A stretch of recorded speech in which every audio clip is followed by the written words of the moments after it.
Hello, thank you so much for joining us on the program Delta State Contributory Health Scheme and you. My name is Eunice Emeyazia.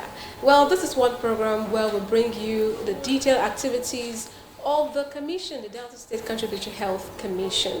Well, what are those things bogging your mind about the commission? Here is an avenue for you to express yourself. Well, today on the program, I have the Director of Planning, Research, Statistics, and ICT, Mr. Emmanuel Abofure, PMP. He's right here with me in the studio. Thank you so much for coming, sir. Thank you. Good afternoon once again, Deltans. Okay, so it's good to have you join us today, sir. Thank you. Today we are looking at registration, the registration process in a Delta State Contributory Health Scheme. How do you register and all of that? And he's going to be talking to us. Remember, the lines will be open, so just stick to your TV set. We'll bring you the lines shortly.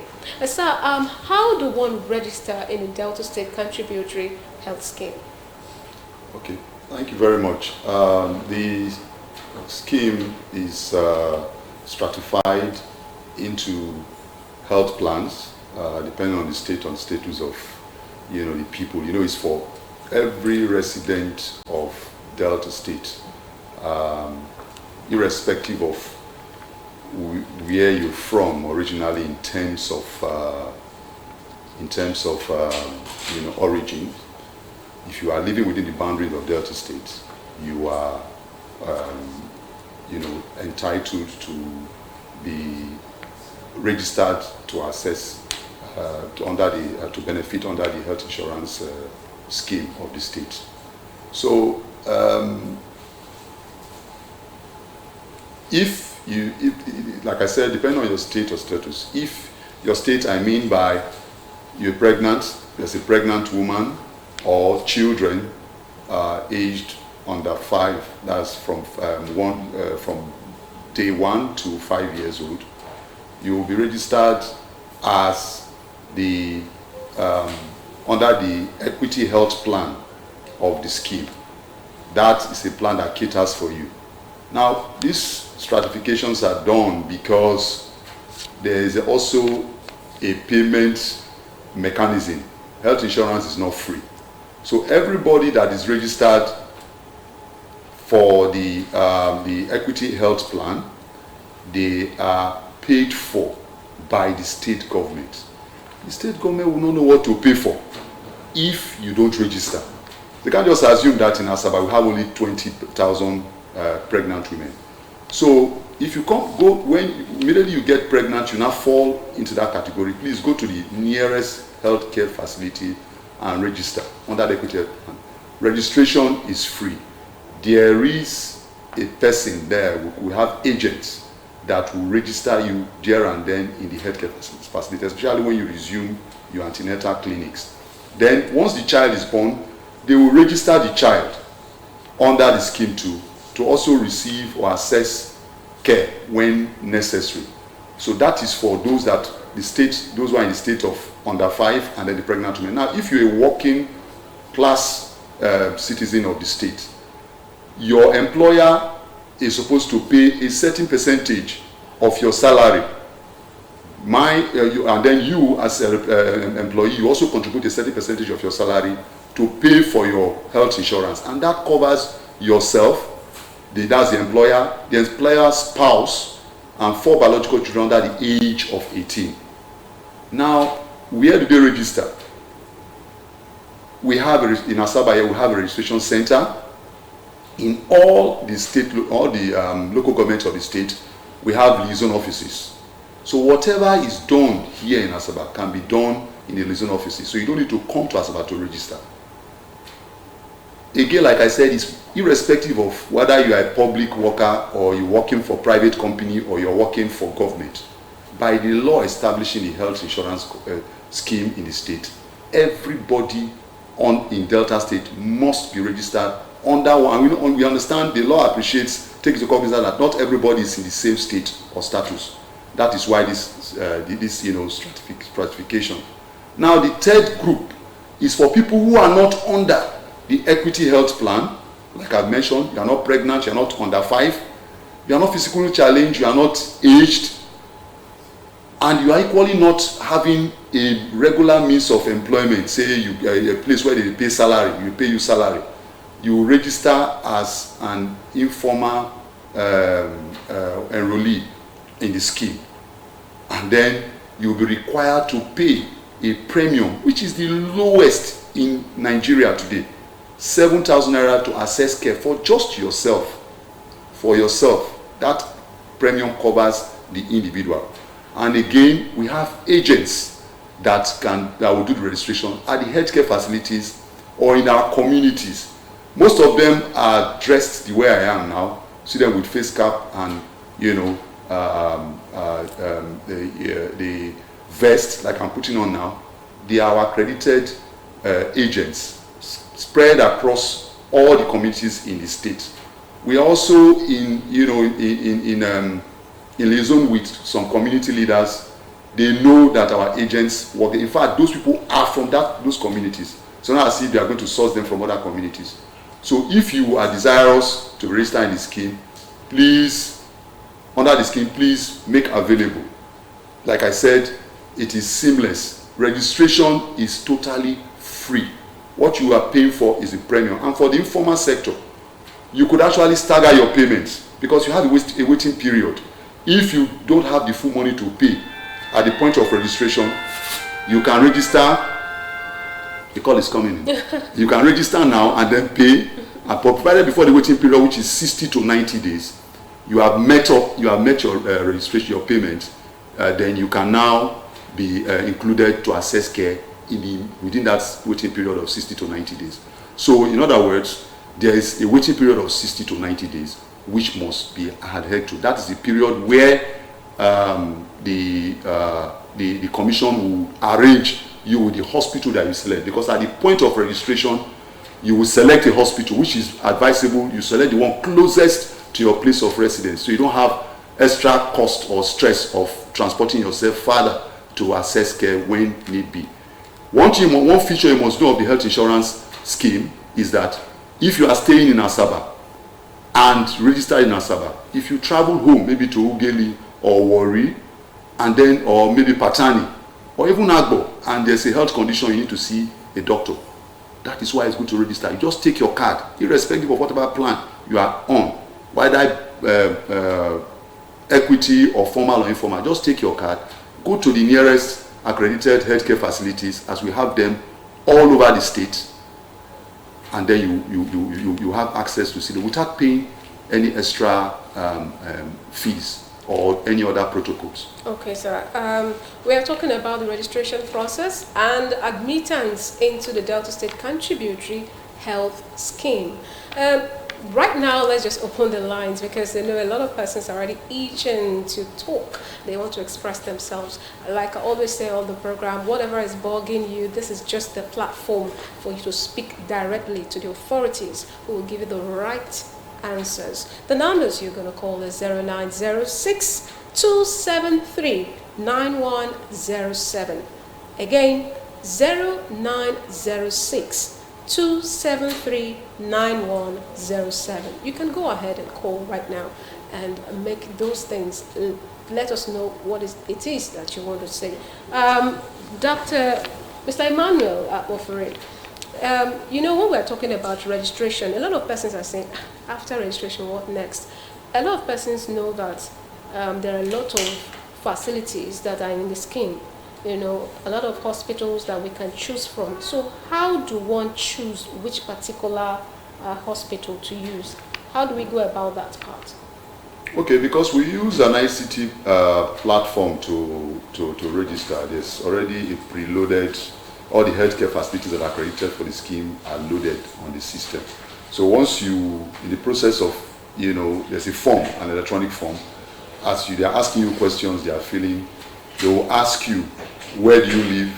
And then you can also ask, if you have a hospital of your choice, a preferred hospital, you can ask, I wish to go to hospital A or hospital B. But again, just as we have enrollees to register, we also require hospitals to be duly accredited, following laid down standards. First key of which must be proof of registration with the state government, Ministry of Health. Then we will now do our own accreditation. Right now, as I speak, there's a reaccreditation process going on in the state, which almost concluded. All our healthcare facilities are being reaccredited, or rather reassessed, to ensure that they give more efficient healthcare service delivery to our enrollees. So you choose at the point of registration. They will tell you, if you say if you are in Asaba, they can tell you we have A, B, C. I don't want to start calling facilities here.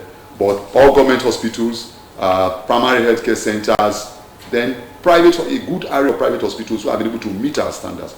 Because it's our place to ensure that our enrollees are sent or, get access to care at facilities that meet basic standards requirements. Okay, so how long does this registration take? Like if somebody wants to register and they come, how long is it going to take them to register? Registration is swift. Like I said, we have a very efficient ICT platform. We have interfaces that are very, very friendly. We have both mobile and mostly mobile, very portable device for registration, just a handheld, and the registration will be completed in less than 5 minutes. You're done, and the swift thing about it, which amazes even our counterparts in that state, is that we'll print your card immediately while you are waiting. You print your card and give to you, so it's seamless. Does it mean that after we have finished registering, you can just go to any hospital and begin to access it immediately? No, I did say that there's a waiting period, which is 60 to 90 days. This is to allow us to do due diligence, a complete KYC, don't know your customer, send them to the healthcare facility that they've chosen, and then tell the healthcare facility, prepare, this month we are sending you 10 more persons, 20 more persons, 50 more persons. So the facility will have the list. So when you get there, all you need to do is just take your card, present it at the facility, they will, authenticate and then give you access to care. I know that a lot of persons will also be asking about the conditions that are treated in this care.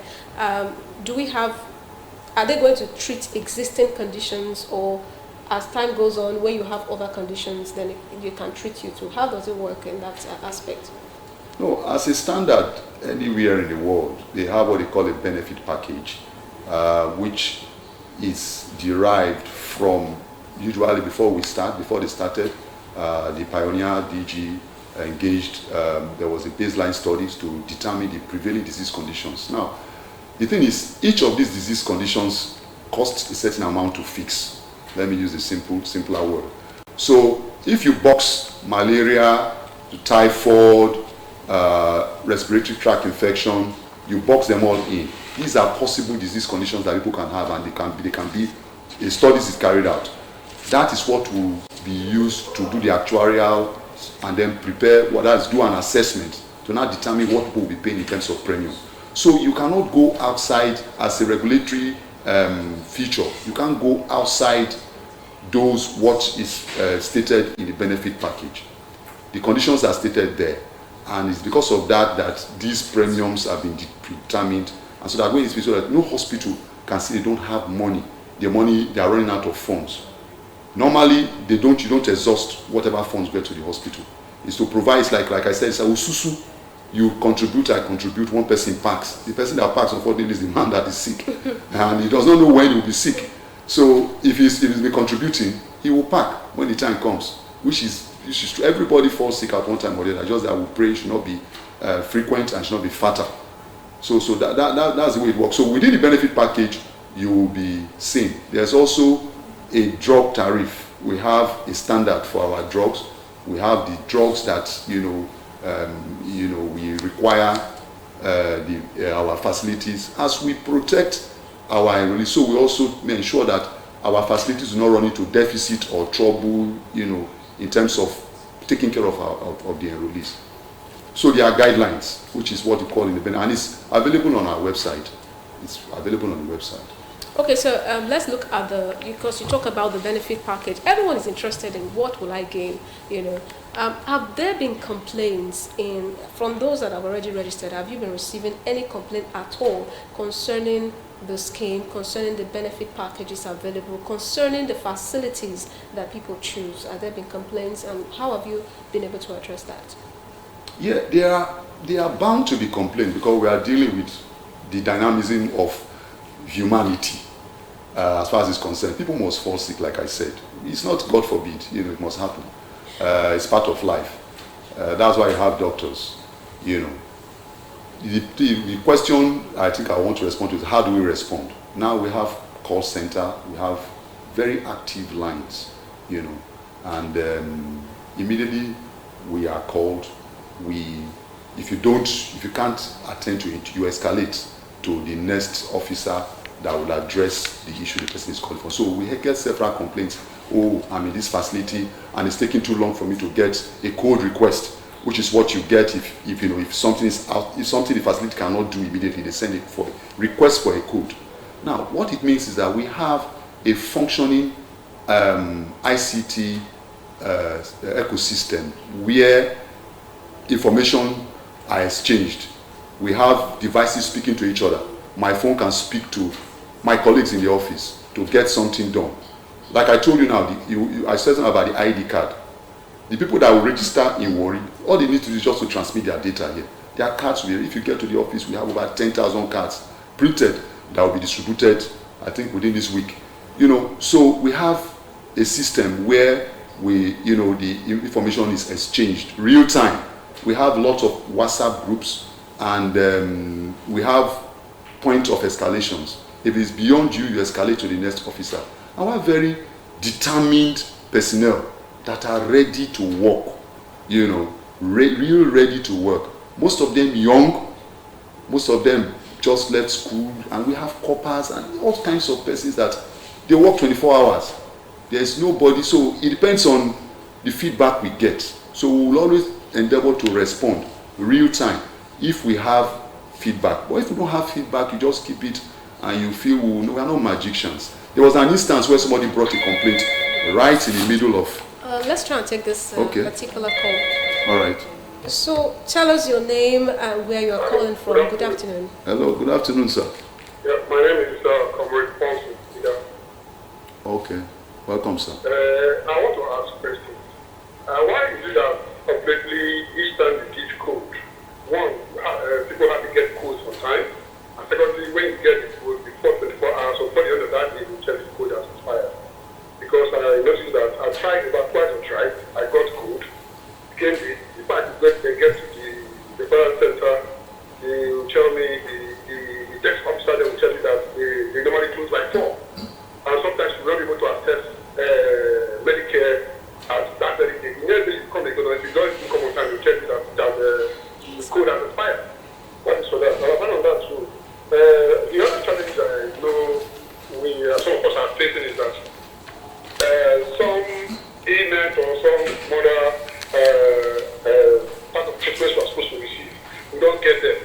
There are times you get to your clinic after check-up and everything, they begin to tell you that the doctor will prescribe drugs for you, and you go to the pharmacy, they will tell you you don't have that, you go and buy outside. So what that would mean, one, in order to solve the issue of code problem, to make sure somebody gets code on time. Secondly, make sure that we have quality and abundant drugs available for healthcare needs. Thank you so much, Mr. Paulson. Okay, thank you, sir. Okay. Yeah. So, with regards to the code requests or administration and all, you know, the only challenge we'll have sometimes is if there are network glitches. There's sometimes you could have a glitch that because, like I said, systems speak to system, and because they are not humans, they don't sleep. But if there's in the transmission, if there's a little delay on either the receiver's end or the sender's end, there's a little problem, it may not go through. You just have to keep trying. That is where the human effort comes in. After all, at the end of the day, you still have human effort. the person that is sending the code request has to resend it again. Sometimes he has to reset his or her device, to enable the code request hit the backend and get a bounce back, which is a response to it. So if there's a delay, you just the officer, the record officer, or whoever is attending to you at the facility needs to retry. Sometimes it could be network glitch. For expiration, yes, they are time bound because it is also an open ticket, or will I say a blank check when you give a code request like that. It is time bound, it expires. If it doesn't expire, it might be abused. So that is a control measure. For issue of people closing by 4, health insurance is supposed to run for 24 hours. Please, it's for 24 hours. Any facility that is not giving 24-hour service is not keeping to the SLA. We have a service level agreement with all our healthcare facilities. It's violating it. We are lenient. We have what we call human face. If you take action, people will say you are too rigid, you are too tough, like my former DG would want to do. And then you find them pleading from us, even when there are sharp practices from some quarters. There was even a case in time when somebody, because it delayed, the lady delivered just outside the health facility under a tree. And it was almost big trouble, but we condoned it. So we have a lot of human factors. Then the buying of drugs. You are not supposed to buy drug. Please. Because if they ask to buy drug, they still send, if it's fee for service, they still send the bills to us. And we pay. So if you have any proof that you bought drugs or you're asked to buy any drug, it's a malpractice on their part. They are supposed to set up a special unit for health insurance. It's because we are just starting. I won't say we are just starting, but there are a lot of issues around it that I don't want to start expressing here. But if, simply put, you are the one at the receiving end, if you ask to buy drug, keep the receipt, find a way to send it to us, either through directly or indirectly, and we'll take up the action. I will say don't hesitate, because it might involve life. People are funny. Also, because you didn't buy the drug, something happened, something adverse or fatal happened to the patient. Buy the drug, keep your receipt. We have treated cases like that in the past, and you will be refunded your money, and the facility will be penalized. Because after all, we'll still send the bill to us. Thank you. Well, thank you so much. If you check your time now, you see that our time is fast spent on the program. This is one program where we keep telling you, whatever it is that is bugging you is a platform where you have to express yourself. And I know that you are happy with the response from the director just now. Director Star, just before we let you go, what is your message to people out there concerning the scheme? Thank you very much.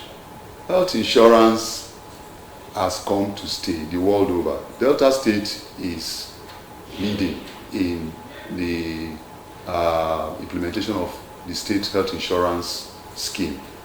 And we own it. It's for us. It's for all Deltans. The state government is very, very responsive to supporting the scheme. Like I said, there's a free package. Free in the sense that government is still paying. If you get belle, go register. That is all. If your pikin is under 5, register them. If you're sick, you will access care. You don't need to wait until there's emergency before you start going to register. You start blaming somebody, because there have to be due diligence to send. Please, if you have any complaints, utilize our call center lines, and we will address it. We will welcome your feedback, and we have a very active management team led by Dr. Alfred Ibiakufa, who is the functioning DG at the moment, and we will respond real time to resolve any issue. We are not there yet. We are still working, but we can only get there by your support. It is the Delta State Health Insurance Scheme is for Deltans and for all residents of Delta State. Thank you so very much, sir. That's it on the program. Remember, next week, Wednesday, we'll also bring you another episode of the program, DSCHS. Well, my name is Eunice, Emeyazia.